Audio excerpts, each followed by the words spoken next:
semuanya, geng fiksi ketemu lagi sama podcast Author 911.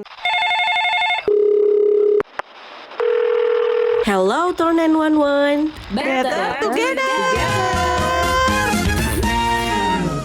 Sekarang kita memasuki episode 16 dan di episode 16 ini kalau tadi dengerin atau nonton episode 15 kita habis seru-seruan ngomongin soal nama, lucu-lucuan.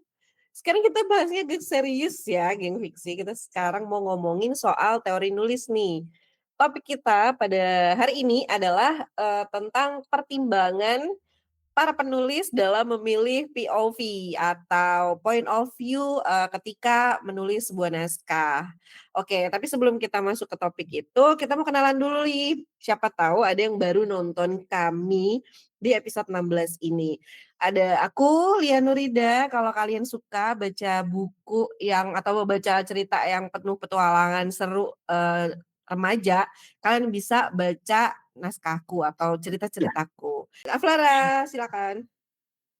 Halo, aku Flara Deviana, aku penulis romance dewasa. Biasanya buku-bukuku ada unsur spicy-nya dari level 1 sampai level 5, terus ada unsur nya juga, ada levelnya juga, tenang. Ada Agnia, silakan. Oke, aku nggak kayak geprek bensu, aku nggak ada levelnya. Aku Agnia, geng fiksi, namaku Nyanya, novelku macam-macam genrenya, jadi masih lintas-lintas genre, cocok buat geng fiksi yang suka ceritanya bertempo cepat dengan tokoh perempuan tangguh. Oke, dan putri kebaya kita semuanya. Silakan Kak Ayu. Halo, aku Ayuriana, aku penulis novel Metropop yang senang berkebaya dan teman-teman biasanya mengenal aku sebagai spesialis cowok green flag. Yeay. Hari ini baju kita hitam semua ya? Iya lagi. ya. Sebenarnya bajuku nggak hitam sih, cuma karena aku juga jilbabku sih. itu kelihatannya Aku jadi. juga. Kita lagi Oke. berduka kenapa ini? Banyak deadline yang diada-adain. Oke, geng fiksi. Jadi hari ini kita mau ngebahas soal POV. Ini tuh kayaknya aku tuh baru memahami kalau ternyata memilih POV itu sangat penting dan krusial gitu. Karena dulu tuh waktu awal-awal belajar nulis aku kayak pakai aku aja deh, pakai dia aja deh kayak gitu. Untuk mungkin geng fiksi yang belum atau baru nih mau belajar nulis POV itu kan ada 3 ya secara teori gitu. Ada POV 1 yang kalau misalnya biasanya geng fiksi suka baca buku itu ada saya, aku, gue gitu. Ada juga POV 3 yang sering juga dipakai dan POV 3 ini ada yang terbatas, ada yang serba tahu gitu dan yang mungkin paling jarang dan karena emang agak sulit itu POV 2 yang biasanya pakai kamu, kau atau pokoknya itu intinya melibatkan pembaca dalam cerita itu gitu. Nah, ternyata dalam memilih POV itu kita harus perlu dipikirin, ini harus pakai POV pertama atau orang ketiga gitu. Karena itu bukan cuman soal teknis, tapi juga akan menentukan seberapa dekat nanti karakter kita sama pembaca ketika membaca mengikuti kisahnya. Kemudian seberapa luas juga dunia cerita yang bisa penulis kasih ketika pakai POV tertentu gitu. Seluas apa, sebanyak apa yang bisa kita kasih tahu, itu juga penting ternyata. Kalau gitu aku langsung aja nanya ke teman-temanku yang ada di sini, kalau kalian nih, zona nyamannya itu sebenarnya pakai POV berapa sih guys? Dan biasanya tuh kalian mulai mempertimbangkan POV-nya tuh pakai apa gitu? Nanya dulu deh. Zona nyaman ya Mah ya, karena aku dulu memulai nulis itu naskah thriller Jerat judulnya di Storyal, itu tahun 2019. Waktu itu aku pakainya POV 3 karena kan tokohnya polisi gitu ya, terus dia kayak akan banyak action dan sebagainya. Aku merasa cocoknya POV 3 nih karena lebih dinamis aja gitu kayak feeling aku. Karena pernah dengar komentar gini waktu baca The Hunger Games-nya Susan Collins, kan itu kan ceritanya kurang action apa lah ya Hunger Games ya, tapi dia pakai aku kan, tapi dia pakai aku gitu. Beberapa komen tuh nyebut kayak POV Katniss doang tuh terlalu membatasi katanya gitu untuk cerita. Gue pengen tahu nih dari sini. Nah saat itulah aku memulai nulis itu dengan POV 3. Jadi kalau ditanya zona nyaman sebenarnya itu gitu. Tapi terus tadi apa lagi Mas selain zona nyaman? Biasanya tuh mulai mempertimbangkan mau pakai POV apa tuh pertimbangannya apa? di awal sih. Kalau aku Di tadi awal tuh kalau langsung ya? misalnya di awal kalau misalnya kira-kira banyak action-nya, aku akan pakai, POV 3 gitu. Dan memang yang selama ini yang beneran full POV 3 baru emang selama ini full POV 3 gitu ya. Yang ini dicampur kan, ada tokoh polisinya POV 3 karena tadi banyak action-nya aku merasa sementara si tokoh Serena dan Bloknya itu POV 1 karena lebih banyak konflik internalnya lah gitu. Mhm mhm. Kayak gitu sih dan itu baru belajar tuh ternyata aku baru nyadar POV aku sering bocor, sering head hopping gitu itu setelah ikut kelas ECP dan kelas Mbak Jia gitu, Mbak Jia Effendi dan kelas ECP. Makanya aku selalu promoin ECP Mbak Jia itu karena emang aku Mhm belajarnya mhm. dari sana gitu. Ternyata kalau POV 3, kalau kamu POV-nya serba tahu, kalau kamu POV 3-nya terbatas ya nggak bisa meskipun nulisnya Raya, ya nggak bisa tiba-tiba masuk ke pikirannya Bergas gitu. Jadi tetap harus stay di pemikirannya Raya. Kayak gitu baru tahu Iya nggak iya, heeh, tapi kalau ditanya zona nyaman POV 3 sih sebenarnya. POV 3. Mhm. Selanjutnya, Kak Flara dulu. Biasanya zona nyamannya pakai POV berapa nih? Tahu Kalau lah aku. tahu lah ya, Semuanya tahu langsung. aku tuh nyaman di POV 1 karena Mmm, kebanyakan aku merangkai karakterku dengan masalah-masalah yang ada di kepala. Iya iya konflik iya. internal, konflik Yang batin gitu ya? yang hanya bisa dibicarakan dari POV-nya si tokoh. Tapi aku juga bisa menuliskan POV 3. Jadi sebenarnya aku fleksibel sih, tergantung Mhm. dari awal aku merangkai si tokoh ini seperti apa, atau aku ingin merangkai cerita ini seperti apa. Mhm. Kalau Mhm mhm. misalnya cuman agak kayak, mmm, kayak KKDR itu POV 3. Oh, Mhm iya mhm. iya iya. Iya bener bener bener. Tetep aku Bener bisa bener. mainkan, maksudnya tergantung permintaan aja sih sebenarnya kalau aku. Nggak masalah ya? Nggak ada masalah gitu dengan POV, heeh. Tapi POV 3 pun aku tidak pakai POV 3 yang Serba tahu. serba tahu, aku Mhm, Mhm. pakainya yang terbatas. Jadi batas. tetap suaranya si tokoh, cuman kan yang membedakan ketika aku pakai POV 1, aku bisa ekspor kedalaman tokoh si Iya tokohnya. iya iya Betul iya. betul betul. Bener. Kita terlalu pakai POV 3 yang terbatas dan kita terlalu membuka isi otaknya si Mhm tokoh kan mhm. itu jadi infodem dan nggak sesuai dengan Iya, Betul tujuan betul. ininya apa ya. namanya, tujuan dari POV 3-nya gitu Iya loh. Mhm iya. mhm mhm. Iya Aku iya bener bener. pakai POV kalau aku merangkai ceritanya tuh kayak Nora, kayak, Mmm. siapa lagi ya, siapa ya? Banyak nih. Iya, Lily. terus Iya, kita pakai juga satu. Lila juga dari POV 3, POV 1. Eh, kita tuh di kumpulan cerpen KKDR itu POV 3 semua kayaknya ya? POV POV 3 3. karena punya peraturan kan POV 3. Oke selanjutnya Kak Ayriana, pakai POV berapa nih nyamannya? Aku dulu waktu remaja, waktu nulis pertama kali, aku tuh baru aja bongkar-bongkar tulisanku yang lama ya. Dulu tuh Mhm. aku jadi POV 1. Karena dulu memang aku yang Mmm. aku tokohnya tuh Mhm aku, mhm. cuman Mhm mhm. ganti-ganti setting ini ngono gitu. Nah, terus setelah beranjak dewasa, kemudian lebih Beranjak banyak dewasa. belajar, ya kan, lebih banyak Banyak belajar, uang, kan. aku nggak berani nulis POV 1 sekarang. Mmm. Karena pengalamanku yang dulu adalah memang aku. Jadi ceritanya aku, tokohnya Mmm, aku, mhm. akunya masuk gitu. Nah, Mmm. sekarang aku nggak berani karena aku nggak mau aku masuk gitu. Mhm Sekarang aku mhm. bukan menceritakan diriku, aku menceritakan orang lain yang aku Mhm. nggak ngerti maksudnya aku tidak terlibat dalam kehidupan itu, profesinya aku nggak, menekuni dan lain-lain, jadi aku nggak mau aku masuk terlalu banyak. Nah, caranya membatasi dengan akhirnya POV 3 terbatas. Mmm. Tapi Mmm, aku mhm. biasanya kayak chapter 1 ngomongin, dari POV 3-nya si Kiran, habis itu bab 2 pindah ke Ian, bolak-balik gitu. Jadi kita tetap lihat dari 2 sisi tapi POV 3. Mhm mhm. Jadi aku membatasi supaya si Ayuriana sebagai penulis ini nggak masuk terlalu itu aja udah masuk ya, udah banyak Mhm. ternyata aku menceritakan diriku sendiri, tapi nggak banget gitu.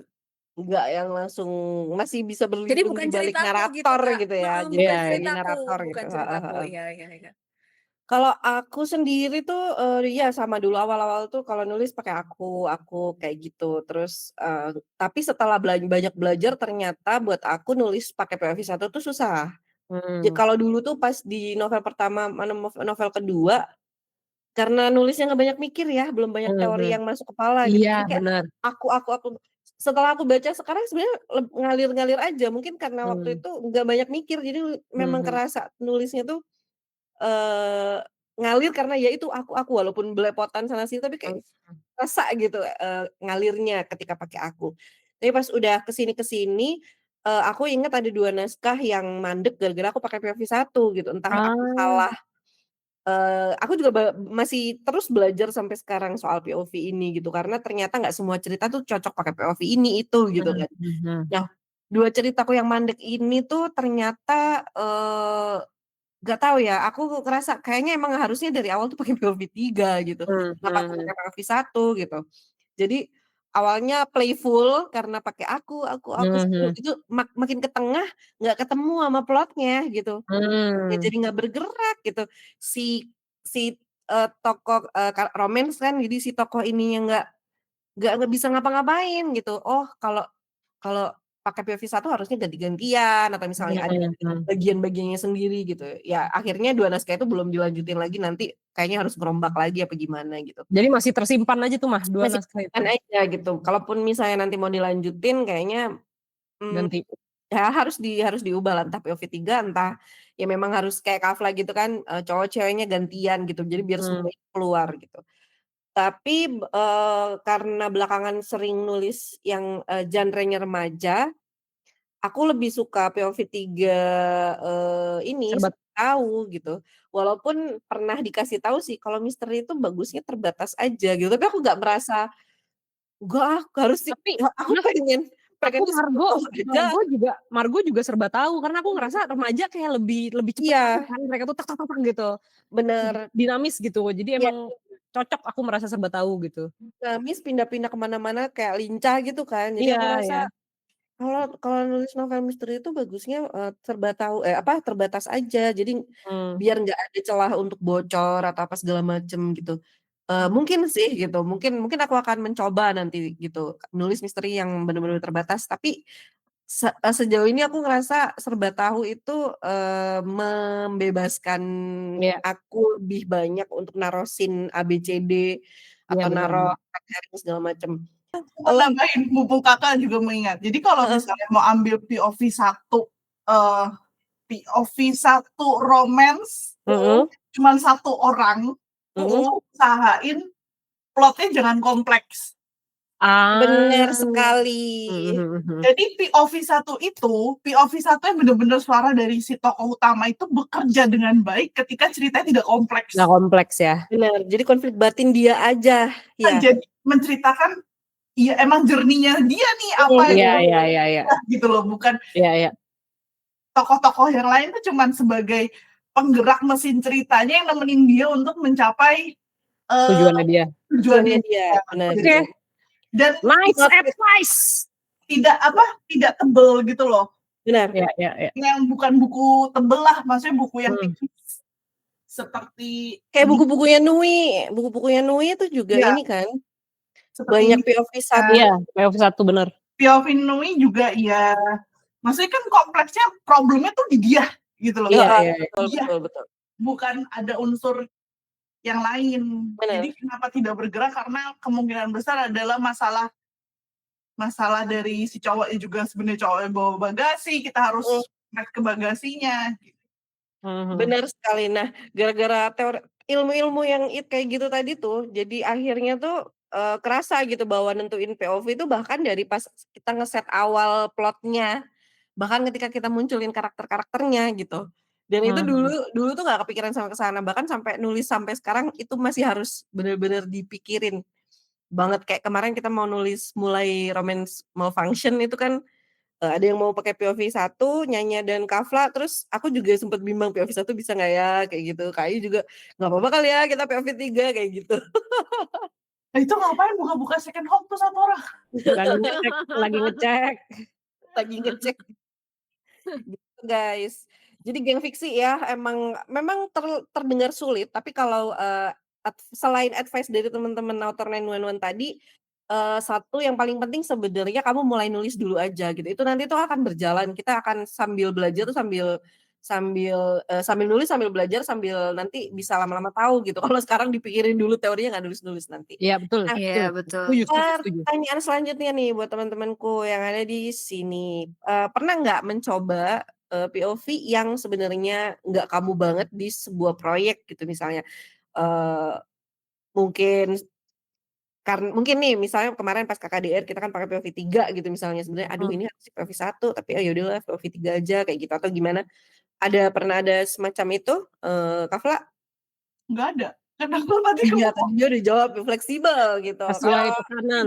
sesuai heeh, pesanan, kamu butuh aku di POV berapa? Berarti kalau misalnya butuh di POV 3, aku tidak akan merangkai cerita yang terlalu jelimet yang tidak membutuhkan suara banyak dari si tokoh. Kayak KKDR kan itu mhm, kita juga nulisnya singkat, jadi aku bisa Mmm, terbatas juga kan. Jadi aku tetap bisa memainkan perasaan pembaca, mhm, tapi juga mempersingkat jadi mhm. iya. Iya, iya, bener. Kalau nyanyi gimana? Pernah nggak kayak, ini harus PV 3 nih, tapi waduh kok PV 3 atau misalnya project sama siapa atau mungkin project sendiri yang ternyata kayak aku tadi tuh, salah Heeh. salah tuh, wah ini harusnya dari awal PV 3 udah terlanjur PV 1 lagi, udah Oh, 20 yang bab salah lagi gitu. gitu ya? Heeh. Yang salah gitu sih itu sih Roda Rasa. Mungkin teman-teman udah pernah tahu lah Aku ya, aku pernah baca nulis di Aku baca nul loh. ayo Aceh, nulis di apa tuh platform itu ngerasa cerita salahnya?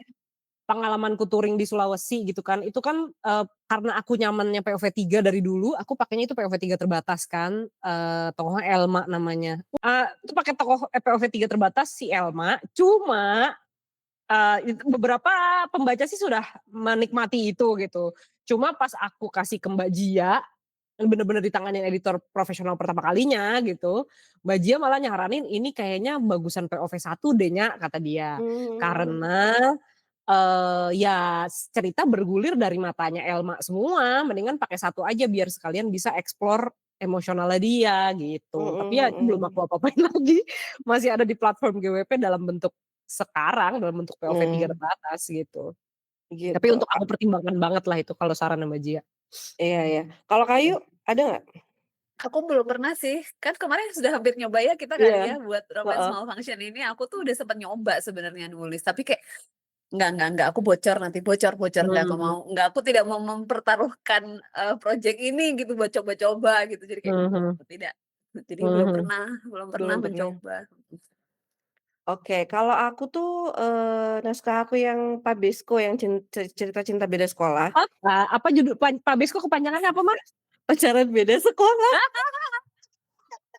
kocak kocak, kocak. Itu dulu aku ikutin ini kan, mau aku ikutin yang barengan TWS Highly Unlikely kan, Mhm, mhm, tapi nggak lanjut karena ya itu ngerasa mandek di POV 1. Nah itu sempet mhm, dibaca sama, Mas Nara lah mhm, Musi, itu teman mhm, kita. mhm, Aku minta dia baca gitulah gitu, di situ pakai POV 1 ternyata menurut Mas Nara kayaknya memang harusnya POV 3 deh gitu, nggak tahu kenapa. mmm, Jadi menurut dia tuh gini, nggak tahu karena dia terbiasa Mas Nara tuh terbiasa baca tulisanku yang POV 3 PV3, mhm, atau bisa juga karena aku terbiasa nulis teen lead yang remajanya tuh anak-anak ibu kota. mmm, Jadi ketika di POV itu aku pakai aku dan mhm, dia tuh setting-nya daerah, Jawa mhm, Timur, kabupaten, mhm, anak mhm, kabupaten, anak Kasembon gitulah, anak kampung heeh, gitu. Vibe aku kayak pas lagi nulis anak-anak Lentera Victoria tuh kebawa dan Mas Nara ngerasa nggak ah, cocok sama setting-nya gitu loh. iya, iya, iya, iya, iya, Jadi iya, kayak meskipun jadi ketika aku nulis sela-selanya ada bahasa Jawanya atau apa itu, kalau kata Mas Nara sih ini bisa jadi karena aku yang baca, siapa tahu kalau yang mmm, lain yang baca yang nggak pernah punya experience baca ceritaku yang lo, gue kayak gitu, mhm, mhm, mungkin akan berbeda gitu. Tapi, menurut Mas Nara tuh katanya kagok aja karena suaranya udah kerasa nih, mhm. Lia Nurida, Kota apa, Kota iya, Elvi gitu Elvi kan, kan, SMA Elvi kan, jadi kayaknya POV 3 aja deh gitu. Makanya nanti mhm. kalau misalnya Pak Bisko mau aku tulis ulang ya jadinya POV Tapi Pak 3. Besko tuh udah jadi ya, Mah? Apa Outline-nya sudah jadi kalau naskah outline? awal itu 6, 7 bab lah yang pas Masih mau kuikuti lomba itu. nggak berdarah banget lah ya kalau Enggak ditulis berdarah ulang ya? banget. Kalau yang satunya tadi tuh yang aku bilang 20 bab itu aku Mhm. agak mikir mau nulis ulang itu. Gitu. Tapi tulis Oke. ulang aja, soalnya aku sampai tamat aja tuh aku tulis ulang. Luar biasa, pemirsa. Saya paham Bunda. Oh my God. Ganti OP Bunda. Ganti POV itu lebih ke kayak ya bener nulis lagi gitu. Emang ganti POV tuh bukan cuma perkara ganti dia jadi aku, tapi Bener gitu nggak bisa, Harus nggak bisa. merangkai katanya lagi. Ah, sudahlah. Betul. Nangis, nangis. Ya, ya. menangis. Iya, bener bener bener. Terus kalian pernah nggak nemu atau baca buku yang menurut kalian sebenarnya POV-nya nggak macem-macem ya, nggak aneh-aneh pakai POV 2 gitu misalnya atau pakai POV batu gitu misalnya tokohnya. Tapi buku ini tuh menurut kalian penulisannya keren banget gitu. Ada nggak yang Aku mungkin ini ya Kak, kayak yang paling berkesan aja di masa remajaku waktu aku belajar membaca cerita cinta, yaelah. heeh. Asik. Ini, A Walk to Remember, Nicholas Sparks. Aduh, Yang itu yang ada filmnya Ya, lagi, yang aku cewek belum yang pernah ada baca. filmnya, heeh, Heeh. Mandy Mandy Moore ya, Mandy Moore, Moore. ya. Mandy Moore. Kan aku baca bukunya ya, terus dia tuh yang pertama ini terjemahan. Jadi terjemahannya aku harus memuji dulu terjemahannya enak. Terjemahannya GPU enak. Terus sederhana, dia pakai aku gitu, tapi sederhana dan menurut aku nggak atau karakternya ya, jadi nggak rese Mmm, gitu loh, Kak. Kita kayak mmm, terlalu nggak bawel banget, nggak kita apa nggak gitu ya. masuk terlalu banyak ke dalam kepalanya dia merunyam, tapi kita bisa ngikutin perasaannya gitu. Ini Wah, salah satu yang berkesan banget sih buku romance POV 1, Nicholas Sparks ya. Nicholas Sparks, A Walk to Aku Remember. malah belum pernah baca bukunya loh, nonton filmnya Udah doang. Baca nonton filmnya. Di Kolonjono ada. Aku harus ke Jogja dulu ya berarti ya. Iya. Jadi kapan kamu ke Jogja? Februari.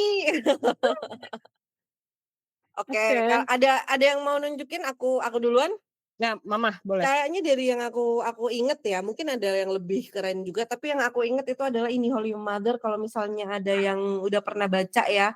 Kenapa aku bilang ini keren? Kenapa aku bilang ini Setuju, keren?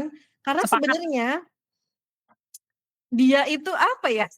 Ini nih, ini misalnya diterjemahin pakai bahasa Inggris deh, Nggak bisa, nggak nggak bisa, bisa, nggak bisa, nggak nggak bisa, bisa ini nggak bisa. diterjemahin, ke-spoiler langsung. Iya, udah kita sampai Kenapa? situ aja ya, karena kalau kalau kita perjelas lebih Iya, lanjut kalau lagi, diperjelas entar jadi di spoiler. jadi gini, jadi intinya tapi gini, bener, kenapa kok bahasa Inggris nggak bisa, lebih ke karena kalau di bahasa Inggris kan dia tuh pakai he and is ya, he ING. and she ya.